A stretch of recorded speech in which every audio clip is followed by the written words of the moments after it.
रूप यौवन सम्पन्न विशाल कुल सम्पदा विद्याहीना शोभन्ते निर्गन्धा इव केक्षुता। यसको अर्थ के हो भने रूपमा अत्यन्त सुन्दर छ मान्छे, जुनसुकै मान्छे पनि रूपमा अत्यन्त सुन्दर छ। तपाईहरु कति सुन्दर देखिनु भएको छ, जो हेर्यो प्रत्येक अनुहार सुन्दर छ। अनि यौवनले पनि मदमस्त भएको छ, ठूलो परिवारमा जन्मेको छ, हुने खाने परिवारमा जन्मेको छ। यी तीनवटा कुरा उसँग छ, तर उसले असल विद्या आर्जन गरेको छैन।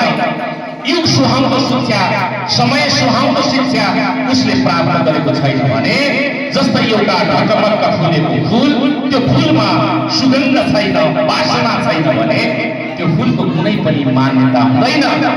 त मान्छेको जीवन पनि त्यही हो, सबै कुरा उसँग पुरा हुँदै पनि त्यो असल शिक्षा, युग सुहाउँदो शिक्षा, राम्रो संस्कारवान भएर त्यस्तो प्रकारको विद्या उसले आर्जन गरेको छैन भने त्यो सुगन्ध नभएको फूल, त्यो वासना नभएको फूल जस्तै त्यसको जीवन पनि अत्यन्त निराश हुन्छ।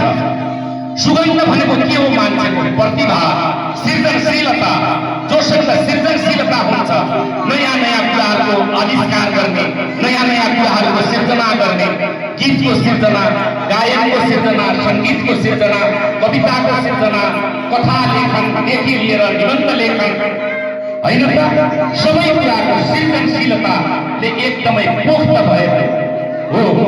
यस्तो व्यक्तित्वबाट